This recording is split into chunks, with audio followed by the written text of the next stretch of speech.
దేవుని నామానికి మహిమ కలుగునుగాక.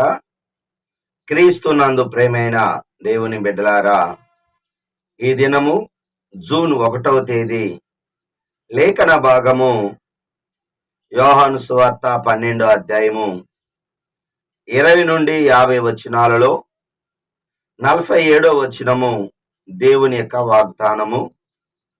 లోకమును రక్షించుటకే యేసు ప్రభువారు వచ్చెను. లోకానికి తీర్పు తీర్చటానికి కాదని, అంటే లోకములో ఉన్న ఎవరైనా దేవుడికి వ్యతిరేకంగా జీవిస్తున్న వారిని శిక్షించటానికి ఆయన రాలేదు, రక్షించటానికే ఆయన వచ్చి ఉన్నాడు. గుర్తుపెట్టుకోండి, లూకా సువార్త 19వ అధ్యాయము 10వ వచనములో నశించిన దాన్ని వెదికి రక్షించుటకు మనిషి కుమారుడు వచ్చెను. అవునండి, బైబిల్లో రాయబడింది. దానియేలు గ్రంథం 3వ అధ్యాయం 28వ వచనములో ఆయన తన్ను ఆశ్రయించినందున మరియు తన దాసుల్ని రక్షించెను. అవును, దేవుడు ఆయన ఆశ్రయించినప్పుడు మనల్ని రక్షించేవాడిగా ఉన్నాడు. జక్కయ్య దేవుని ఆశ్రయించాడు. ఆయనకి అన్నీ ఉన్నాయి, కానీ రక్షణ లేదు. కాబట్టి యేసు ప్రభుని చూడటానికి వచ్చి మరి దేవుణ్ణి చేర్చుకున్నాడు. యేసు ప్రభువారు తన ఇంటికి రక్షణ వచ్చి ఉన్నదని తెలియజేసింది.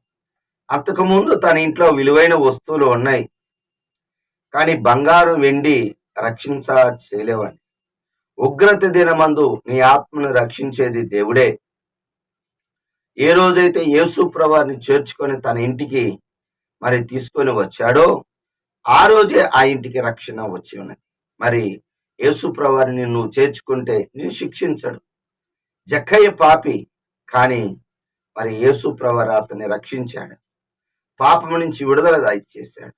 ఏ డబ్బు అయితే ఆశ ఉన్నదో, ఎవరి దగ్గర అయితే డబ్బులు తీసుకునేవాడో, ఎలాగైతే పీడించేవాడో, కానీ యేసు ప్రభుని చేర్చుకున్న వెంటనే ప్రభువా నా ఆస్తి సగం పేదలకు ఇస్తాను, ఎవరి దగ్గర అయితే అన్యాయం చేసినా వారికి 4 అంతలు ఇస్తాను ప్రభా అని చెప్పి మరి అతన్ని మరి దేవుడి ఎదుట తన పాపాన్ని ఒప్పుకొని రక్షించబడ్డాడు.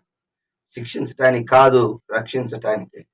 యేసు ప్రభువారు వ్యభిచారమందు పట్టబడిన స్త్రీని రక్షించాడే గాని శిక్షించలేదు. హల్లెలూయా.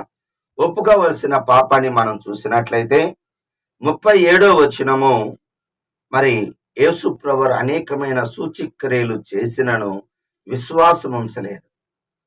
చాలా మంది ఐగుప్తులో నుంచి వచ్చారు, అద్భుతాలు, సూచక్రియలు, మహత్కార్యాలు చూశారు ఇశ్రాయేలు ప్రజలు.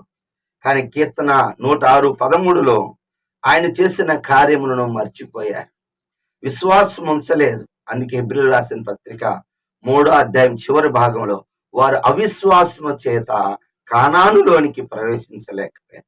ఐగుప్తులో నుంచి వచ్చారు, కానీ విశ్వాసం ఉంచనందువల్ల వారు కనానులోనికి ప్రవేశించలేదు. తన యొక్క బిడ్డలు, తన యొక్క తర్వాత తరము ఆ కానానులోనికి ప్రవేశించారు.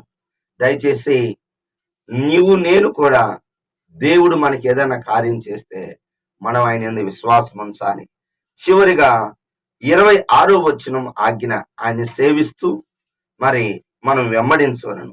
సేవించినప్పుడు అనగా ఆయన మనం ఆరాధించాలి, ఆయన పూజించాలి, అంటే ఆయన వెంబడించాలి. గమనించండి, రూతుకి మరి ఒక నిర్ణయం తీసుకునే సమయం వచ్చింది. తోడికోడల్లాగా తనతో పాటి ఉంటున్న స్త్రీ తన పుట్టింటికి వెళ్ళిపోయింది, తన దేవతల దగ్గరికి వెళ్ళిపోయింది. రూతు మాత్రం నయ్యంతో అంటుంది, నేను నీ దేవుని వెంబడిస్తా, హల్లెలూయా, నీ దేవుని సేవిస్తాను. ఇజ్రాయేలు దేవుని సేవించటమే కాదు, నిన్ను వెంబడిస్తాను. ఈ లోకంలో చాలా మంది దేవుడు ఉంటే చాలంటారు, కానీ దేవుడు పెట్టిన మరి యజమానుల్ని, రూతు నయోమిని వెంబడించాలి. యేసు ప్రభువారు శిష్యులు యేసు ప్రభుని వెంబడించాలి. ఇదిగో మిమ్మల్ని మనుషులు బట్టి నన్ను వెంబడించండి, మిమ్మల్ని మనుషులు బట్టి జాలరుగా చేస్తారు. ఈ లోకంలో దైవ సేవకుల్ని మీరు వెంబడించండి. మీకు ఎవరైతే పైన ఆత్మీయంగా ఉన్నారో వాళ్ళని వెంబడిస్తే దీవించబడతారు, ఆశీర్వదించబడతారు. నిజమండి, యెహోషువ మోషేని వెంబడించి గొప్ప నాయకుడయ్యాడు.